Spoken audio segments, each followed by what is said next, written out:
Hey, it's me, MLB. Here is chapter 94 of Shattered Image, and this one is titled Trade. Assistant Tasuka, would you like to explain? The doctor asked the man, who had just been standing quietly behind him, listening. Yes, Tasuka said as he stepped forward. It is as the good doctor said. I do believe I have a good chance of healing this young man here, but it would mean I would need to take a memory of his, he said. What do you mean?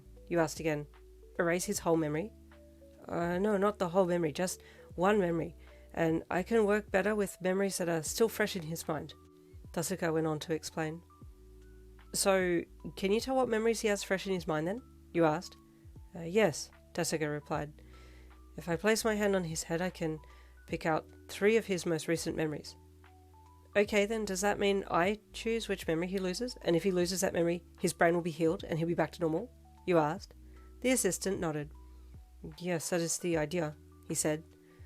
Okay, do it, you said emphatically. Tell me the memories and I'll pick which one.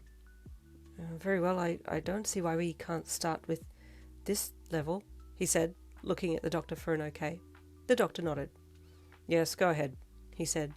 The assistant then gently placed a hand on Sero's head and closed his eyes.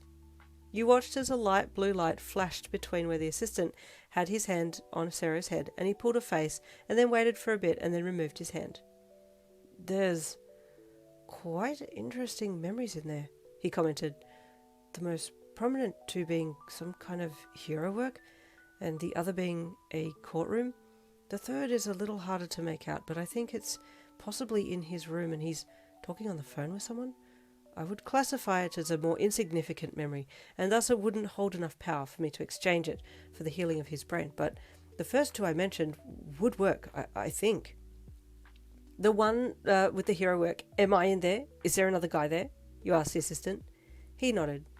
Yes, I was getting flashes of a few different scenes relating to the work. It appears to be a very fresh and very detailed series of memories, all connected to the same subject, the assistant said. I do believe it would work perfectly for the exchange. Does that mean he forgets all about everything that happened relating to this work? You asked. The assistant nodded. Yes, it will be like it never happened, he said. Well, I'm sure he's referring to the mission we just did, and that's where he got injured, and I hurt him. I don't want him to remember any of that. I didn't mean to. Your eyes welled with tears as you thought about it, and then you swallowed thickly and looked at the assistant. Take that one. Take that whole memory. From the beginning. Make it like it never happened, you said. This memory is very recent, the assistant said. It only happened in the last week. Yeah, I know, you said. Take it all. He will not remember doing any of this work. Is that okay? He asked you. Does he need to remember the work for whatever reason? No, it's a classified job that was only supposed to be a one-off, you said. He doesn't need to remember. Oh, I see, the assistant said, looking at the doctor. Well, we would need to talk to his parents, he said. Call them now, please, you said firmly. The sooner the better. We need to act now. I must warn you that there could be a risk of him losing his memory of anyone connected to this memory that we're going to erase. You are heavily involved in the core of this memory of his. There is a chance that my quirk could get stuck on you and travel down the memory cord that connects you with every other of his memories, meaning that he could forget you completely as well, he cautioned. You paused. If it means that he would be okay and live a normal life, would I sacrifice my existence in his world for his sake? You thought, falling silent. A world with him being permanently brain damaged is bleak enough as it is. Could I get to re-know him if he forgot about us? Would he fall for me again? What if he didn't? Could I live with that? Your grave silence gave the doctor and assistant a chance to retreat then, and the doctor placed a gentle hand on your shoulder. Think it over. We will go and call his parents now, he said. They will need to think it over too. You heard him, but you didn't have the words to reply. The sudden weight of the situation had closed off your speaking avenue, and you just stood there in the room while they left. You sat by Sero's bed for the next few hours then, just really thinking everything over. It was a somewhat torturous few hours as your sleep-deprived brain thought through every nook and cranny of your mind, reasoning and doubting everything all at the same time. until the doctor and assistant finally came back into the room. The parents have given us the okay for the commencement of treatment. They're happy for his most recent memory to be removed, the assistant said to you. Do you agree to this? Slowly you nodded. I just want him well, even if it means he forgets me completely. You finally resigned internally, a single tear slipping down your cheek. The doctor then called some nurses into the room to assist with the procedure, and the assistant prepared to use his quirk. If you could move back, please, the doctor said as he stepped forwards. You did as you were told and moved to the back of the room, watching as the staff gathered around Sero's bedside. Nothing was making any sense, but you did see Sero flinch at one point and a nurse steady him, while the assistant held his hand firmly on Sero's head. Please don't forget me, you whispered to yourself, your eyes brimming with tears. You'd been surprised at how emotional you had suddenly become. In your entire life, you think you may have cried maybe about 3 times, but when it came to Sero, you were suddenly a mess. How had he managed to get under your skin so deeply? You couldn't imagine your life without him in it, and it was tearing you apart to think that right now could be the end of your relationship. Is he going to forget me? You wondered, sharp pain stabbing in your chest at the thought. Don't. Please don't. After what appeared to be a good few minutes, the assistant finally removed his hand, and you pushed your way forwards. Hunter! You called, trying to reach for Sero. Yin, he will remain in a coma for another few days yet, the doctor said, grabbing your arm.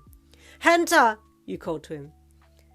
Get her out, he needs to rest, one of the nurses said.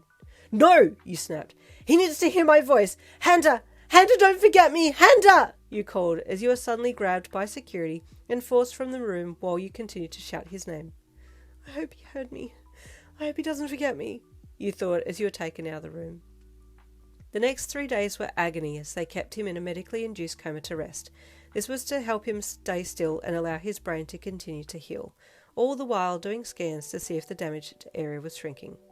Thankfully, on the 2nd day, they did more scans to check the progress, and the damaged area was slowly healing, and by the 3rd day, it had all but healed itself completely, leaving behind a perfectly normal brain. Finally, the moment came where they were going to let him out of the coma. You waited by his bedside, eagerly, apprehensively. Was he going to know who you were? A few minutes after they ceased the drug, he opened his eyes, blinking as he looked at you standing by his bedside. Hunter, you whispered with knitted brows, begging him to acknowledge you with your eyes. Oh, hey Yin, he croaked with a smile. Where am I? Relief flooded your entire being, and you broke down, crying loudly as you leaned over the hospital bed rails and tried to hug him. What happened? He asked. Am I in hospital? Why am I here? You sobbed.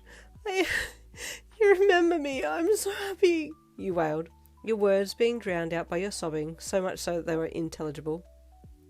So what happened? He asked again. An accident, you said, wiping your eyes on your sleeve and sniffing heavily. Oh, when? He asked. Before, you said. Do you not remember? He shook his head slowly. No, we were, Oh, your court case. What happened? Did you win? Did you get out? He asked eagerly. Oh, wow, you thought as you looked at him. Okay, so that's now his last memory. He waited. Yeah, I won, you said with a teary smile. Oh, what a relief. Stay tuned for the next chapter, chapter 95, coming tomorrow. I'll see you then.